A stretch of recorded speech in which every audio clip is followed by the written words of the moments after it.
Hey guys, this is Steve from Cookout Coach with David Parrish from ABC Barbecue. As you just saw there, how you doing tonight, David? Hey, I'm doing great. How you doing? Pretty good, pretty good. We're just talking. It's been a long time since we've done one of these, so this is our first live FAQ for the new year. I'm sure there's plenty of people who are going to be tuning in that got that new S&S in their stocking for being a good boy or girl this year. So I'd say they'll be plenty excited to hear this one, and I'm excited to be a part of it. So looking forward to it. But as normal, folks, we'll be going our normal half an hour tonight. And with that always being a sort of tight timeline, David, if that's all right with you, we'll go ahead and jump right into these questions. Let's do it. Let's do it. Let's do it. So the first one is the brisket question. It's arguably the hardest meat that we do in backyard barbecue. And this commenter writes, last Friday I tried to smoke a beef brisket in a 26-inch Weber kettle with a Slow & Sear XL and a light steady rain at about 41 degrees with tested temperature probes in their Maverick Digital thermometer. They say they struggled to keep the kettle temperature above 225. Sometimes it was 200 and below. They compensated by opening the vents full and added charcoal, but after 14 hours, they barely got the meat to 190 degrees and the brisket was dry. Any suggestions on what happened or what they could do better? Okay, so did that question say that it was 41 degrees outside? Yeah. Okay. Rain it's really hard. So it's hard to respond not knowing how much rain there was, but rain sucks heat out of pits.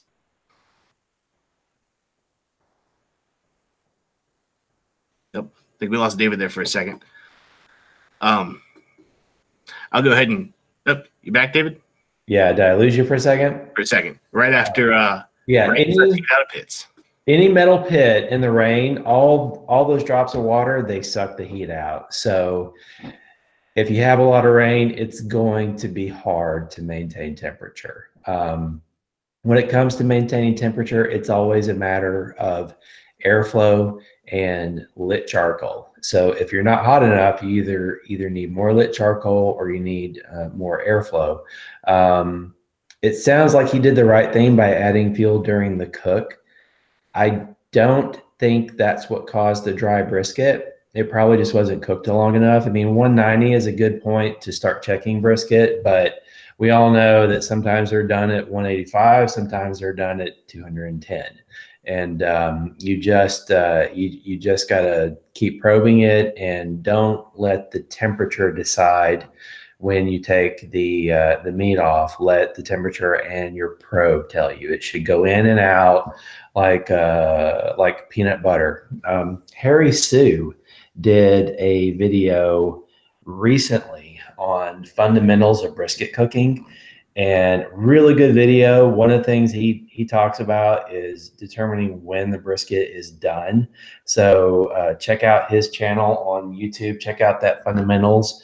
But as far as the cooking temperature for to respond to this person's question, rain is an unknown quantity. Get it off your kettle if you can. That's the best advice I can give when you're trying to maintain temperature when the weather's not good, is just don't let your kettle be exposed to it. Yeah. I've said many times I love the 26-inch kettle. I think it's fantastic. But what you've got there is you've got a lot of surface area of metal. Mm-hmm. You've got two things. You got a lot of room you have to keep heated up on the inside, and you've got a lot of surface area that you can instantly cool.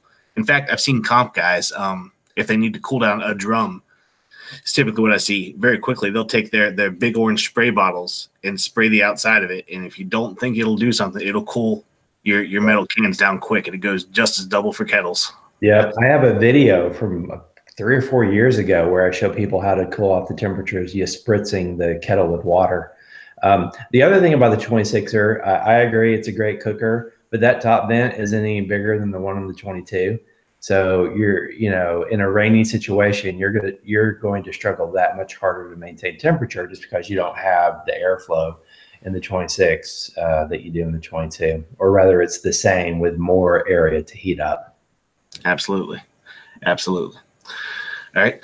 Moving on. Our next commenter wrote in why does my slow and sear burn under all my coals when I light it as directed?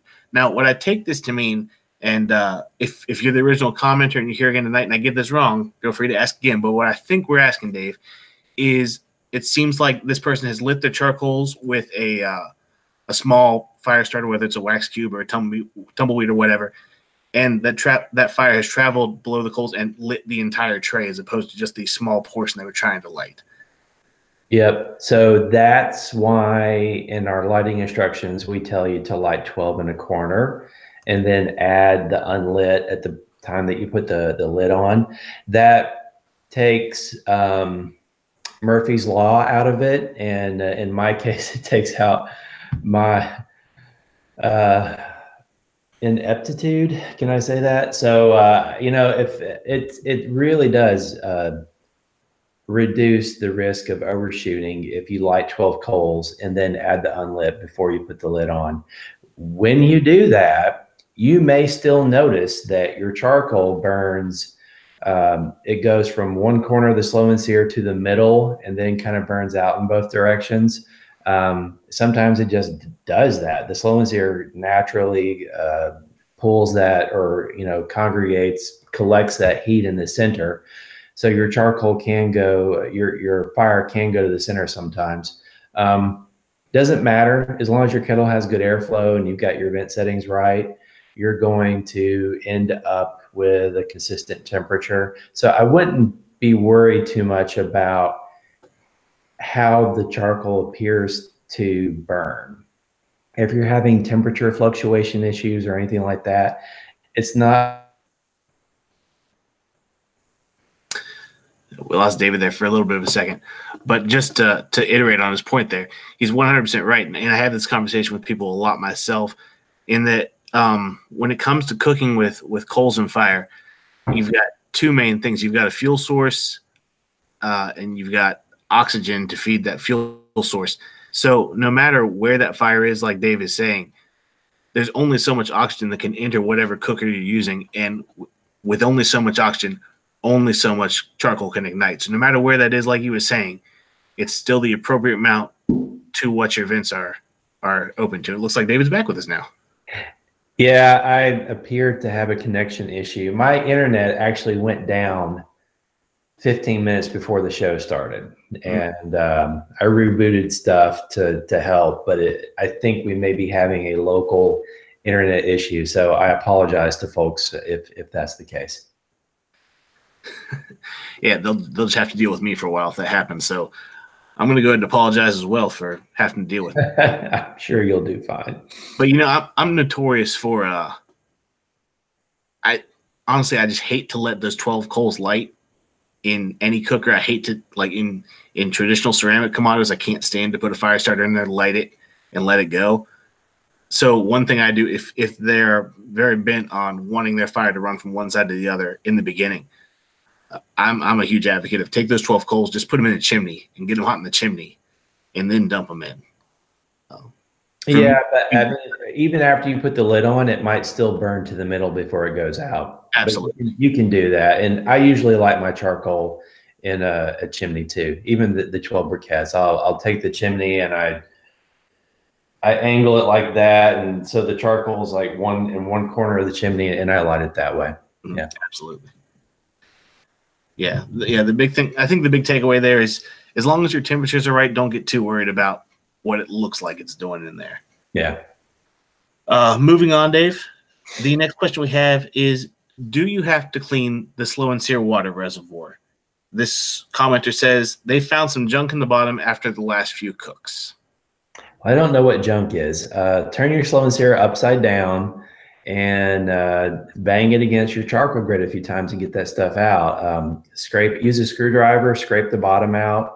There's really not much more you need to do than that. If you've been cooking some fatty food and you've gotten oil into the reservoir, you need to get that out. High heat burn is the best way to do that, because that oil is going to flare up the next time you sear. You may as well get rid of it after before your next cook. So don't let oil get in there. I never do I never ran into that problem because I always keep my food away from the reservoir or from dripping into it. But if you've done that, just burn it out. Yeah. For myself, that junk is always, I get a little overzealous with how much charcoal I can put in that slow and sear, wanting that Mach 5 burn. Mm-hmm. And I just drop charcoal down in my reservoir all the time. So I wonder if this user's not maybe seeing some burnt out ash in there. But well, if you have our easy spin grate, even with that, the sear zone piece off of the grate, it still protects the water reservoir. So that can help you keep that charcoal out. So that's something to think about as well. Absolutely. Yeah, I guess I've never thought about that, but I always dump my charcoal before I put my grate on. I'll have to remember that next time. Yep. So the next question we have is very straight and to the point. This user just writes, drip and griddle. Can you use it in the oven or on the stovetop? Yes. In fact, it works great in the oven and on the, well, with the stove, it depends. If you've got one of those, if you've got a gas stove that has the long, has a large burner, I think you could use it stovetop. I would be careful using it on an electric stove. But yeah, it'll work on a stove. It's not going to work on a conductive one because the stainless steel is not magnetic. Mm-hmm. Works great in an oven, works great in a pellet grill, works great in a gas grill. So yeah, I mean, it's 3 or 4 stainless steel. It's built like a tank. You can, anywhere you can get it, you can fit it into it. It'll work. Toaster oven, whatever.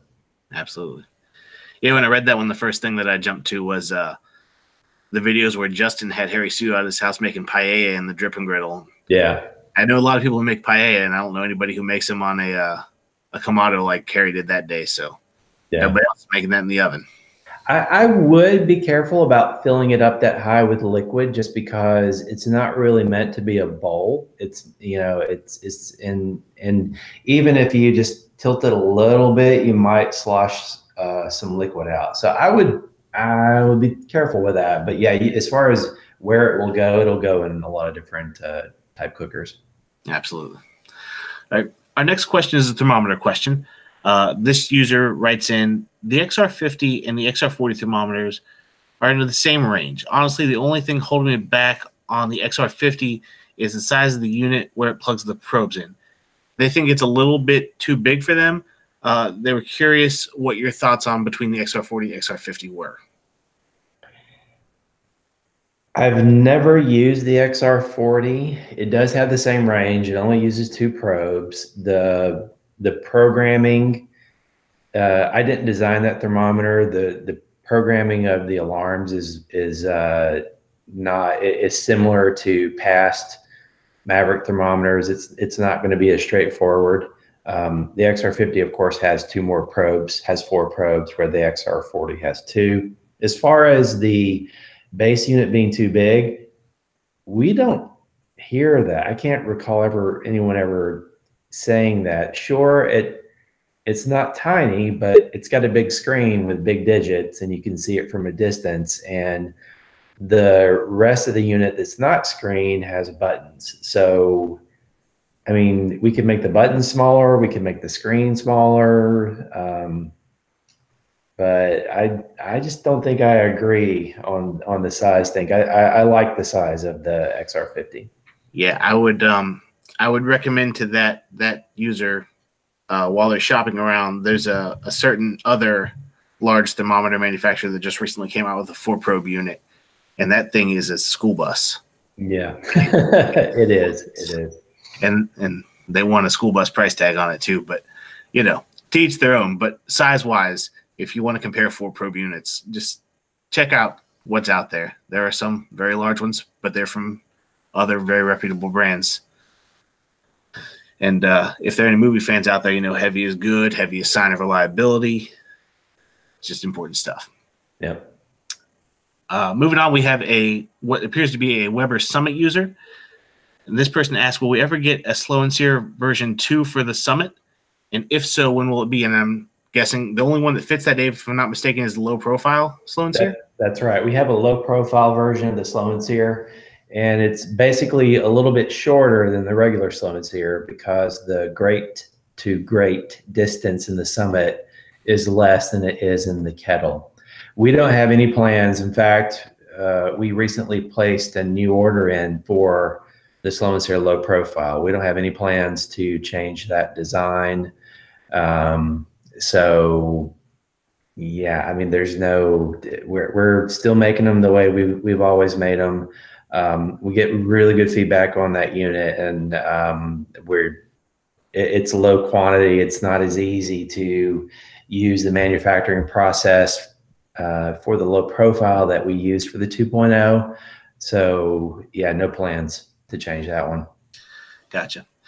Dave, just because I'm curious, do you happen to know what the height difference is between the Slow and Sear and the low profile? Because when they introduced the Summit, I thought the whole point of that second grate was to be the same as a regular kettle. I was surprised when I found out that it was actually lower. Yeah. So are you asking about the kettle versus the Summit, or are you asking about the Slow and Sear versus the Slow and Sear low profile? I guess either or. Yeah, it's about a ½ inch difference between the Slow and Sear and the low profile. The Slow and Sear is about 4.5 inches tall, and the Slow and Sear is about low profile is about 4. The grate to grate distance on the kettle is 5 inches, and then with the low pro or with the Summit, it's a little bit over 4. I don't remember the exact distance, but yeah, they're different. Very interesting. Okay, this next question is very relevant, at least in my part of the country right now, and that is, with the recent cold weather, will my Slow and Sear run differently? And is there any different ways that I should manage my Slow and Sear given the cold? So I did a test last year in sub-freezing temperatures using a regular load of Kingsford Blue Bag charcoal. Never took the lid off, and I got over 9 hours of cook time at 225. So you're still going to be able to get a long, low and slow cook in cold weather. Every time you take the lid off, you need to subtract 15 to 30 minutes from that burn time, though, because you're losing all that heat and it has to get replenished. The longer you leave the lid on, the more it's going to impact you. The Slow and Sear definitely increases the efficiency of the cooker.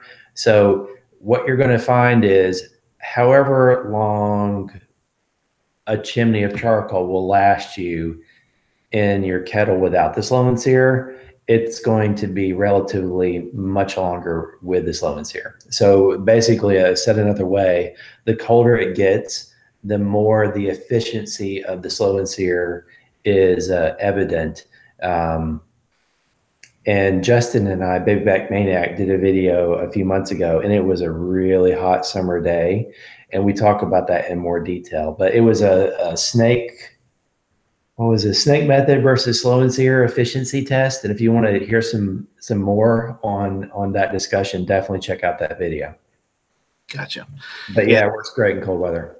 Yeah, this is going to be my first winter with the Slow and Sear, but that's what everybody else who has one tells me, that as good as helpful as it is, as useful it is right now, it really shines when it gets cold. Yeah, definitely. Absolutely. So I'm excited to find that out. Keeping in that same vein of times where I might have to refill my Slow and Sear, we've got a question on YouTube earlier today where this commenter asks, any advice for adding charcoal during long cooks? My Slow and Sear keeps the temperature stable until it's time to add more. After raking the coals to one side and adding unlit briquettes, the temperature tanks. Any help would be appreciated. So it sounds to me like that person waited too long to refuel. What you're going to find is once you're running out of fuel and your temperatures are diving, that's kind of too late to refuel, because at that point you're going to have to get more charcoal burning to maintain that low temp that you'd had before you started losing your temp. And then when you take the lid off, you're just letting all your heat out. So that just, it just makes it worse. So when you're planning a long cook, plan to refuel sooner than you normally would. If you're just doing a 5 or 6 hour or 8 hour cook and you don't care about refueling, then you don't have to worry about it. But if you're doing a 10, 12, 15 hour cook, just refuel at the fire risk sour point and see how things are looking. It only takes 30 seconds to add charcoal anyway with the slow and sear, so it's no reason why you shouldn't just pop the lid. Yep, absolutely. Well, like any of us, I suppose, I learned that lesson the hard way a few times. And now if it gets to the point where I know my temps are starting to die, instead of opening the lid to confirm that thought, I know I'm sunk. I'll go ahead and light, quarter to a half chimney charcoal. So when I do open that lid, I've got some ammunition that's already lit, that ignition smoke's gone, and it buys me a little bit of time to get that lid in there, to get the unlit in there and to ignite and pick up steam.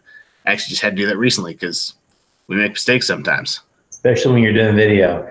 The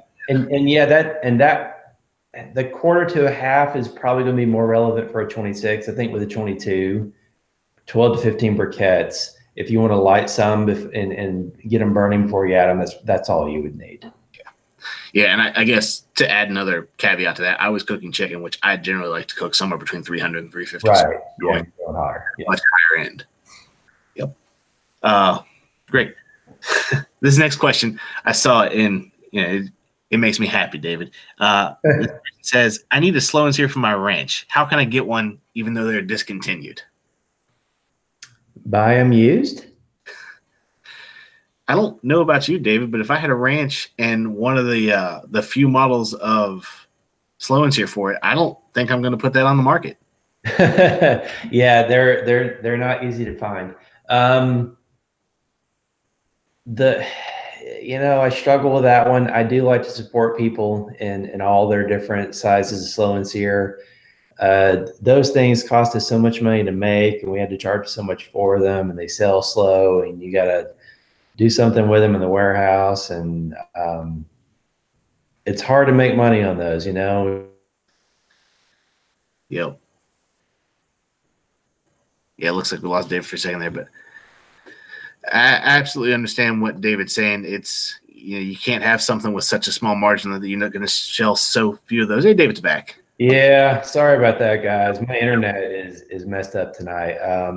It's definitely, I had a quote on my desk a few months ago because we'd had some requests, and those things have gotten more expensive. I mean, metal is getting more expensive, and I just don't see us doing them again. I really don't. I hate it. I really do. But they're just, and they cost so much, and we get complaints about the price, and it's just not worth it. Yeah, I understand 100%, David. In fact, I was looking at a few custom pit builders in some of their videos starting a year ago, and they were already saying, we'll put a stainless steel table on the side of this cooker if you want us to, but we're at the mercy of our suppliers and prices are going up. And that was somewhere between a year and 18 months ago. Yeah, they were saying that. So to build that particular model slow and sear, I'm sure costs an arm and a leg. And then I feel like the ranch kettle is just the unicorn. Like I don't know if it's real or not. I've never seen one. Couldn't tell you if it's real. People talk about it, but I cooked one with on Mike Allen's from the kettle cookers. It's definitely real. It's a good cooker, but there's not that many out there. The guys that have them are definitely enthusiasts, and we hear loud and clear from them that they want that ranch kettle edition slow and sear. But I just don't see it happening. I really don't. But now, if I'm not mistaken, I believe when we did the last show, the XL does fit in the ranch kettle, does it not? Oh yeah, it does. 2 XLs works very well in the ranch kettle. So those ranch owners do have an option for. Yep, 2 XLs. There you go. It's the best you can do right now, fellas. Sorry about that. But man, those are cool. I actually saw Mike open his on the kettle cookers live, and I was like, oh, this is fantastic, because now somebody's actually putting videos out with one of them, because I think I'd seen them on your website, but just didn't know anybody at the ranch. It's pretty impressive. I bet. All right, we'll go ahead and move on here. This commenter wants to know, is there any chance of making a drip and griddle sized for the Jumbo Joe or 18-inch kettles? Is there enough room to profit on something like that, priced for the smaller grills? This person currently has the Trifecta for the 22 and a basket for the Jumbo Joe. and they would really love the dripping griddle for the Jumbo Joe. I don't know. That's another problem with supply and demand. I mean, we could make the supply, but I don't think there would be the demand for it. I don't know. I mean, if we had a lot of people ask for that, I would consider it. But at this time, we have no plans to make a smaller pan. Yeah. I feel like barbecue is one of those things, like any other hobby, that once you get better at it, you start to focus on efficiencies. Mm-hmm. And that's when those smaller grills get really cool. And naturally, if you're used to that trifecta on your 22, but you just want to light up the Jumbo Joe for the family for the evening, I definitely understand their desire to have the same toys in a smaller form. But yeah, again, it goes back to economics. They're tough sometimes. Yeah, they are. In that same vein, because of some recent pictures that you've posted on the Slow and Sear Owners Facebook group, we got this question, and it is: I saw the Drip and Griddle Pan Deluxe, and I want that roasting rack, all caps. How do I get it?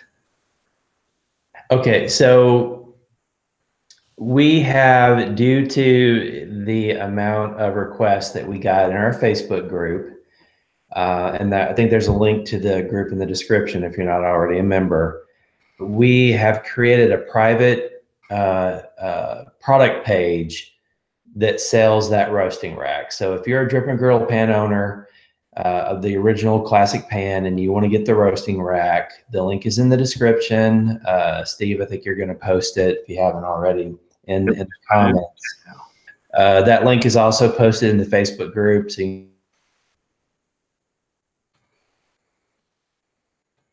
yeah, so I just threw that link out into the chat right now. Also, guys, we're running a little short-handed again. Just for a little bit there. Man, sorry guys. It's a really bad internet day for me. I don't too many people streaming Netflix right now, watching Bird Box. I don't know. Anyway, so yeah, we have links to the roasting rack and we've made that available. So yeah, go grab one and hope you enjoy. Yeah, that internet, man. Dang. Yeah. So guys, I just put that link into the chat. It's also down in the description, like David said. Also, I see a few of you guys asking questions in the chat. Just so you know, we're running a little short-handed tonight, but your questions will be answered the next time we do this. Now, David, we're getting down to the end of our half an hour here, so I've got to ask this question that whenever we gather questions gets asked quite a bit. This one's a little more pointed if you're ready for it. This question is the new ABC grill ceramic? You know, I think when we talk about the grill, we should devote a whole show to it. So instead of me answering that question, we've got some photos in the Slow and Sear Owners and Fans group on Facebook, so people can go check it out and kind of get their thoughts on what it is. What I will say is it's pretty special. And but let's devote a whole show to it. So questions that folks have, let's go ahead and take those down and let's put them all together. And the next show we have will or hopefully the next one we'll just get knee deep in the details. And maybe we'll get some photos and stuff too. And Steve, I can send those to you and you can show them while we're talking about it and that kind of thing. I think that would be a great way to do that. All right, folks, there it was. Get your questions in. I feel like about 30% of what we get when I ask for questions all have to do with that new grill anyway. So now's your chance. Ask away. We're getting to the end of the show, so I'll go ahead and tell you any questions you have. Go ahead and please post them in the comments on the replay of this live stream. It makes it easier for me to gather. David, we just hit the half an hour mark. It's been a good night. I appreciate your time. Appreciate being here with you. Thanks, everybody. Thanks, Steve, for hosting as usual. And thanks for the questions and hit us with some more. We're happy to come back and to do this again. All right, guys. Thanks for hanging out with us tonight. And as always, take it easy.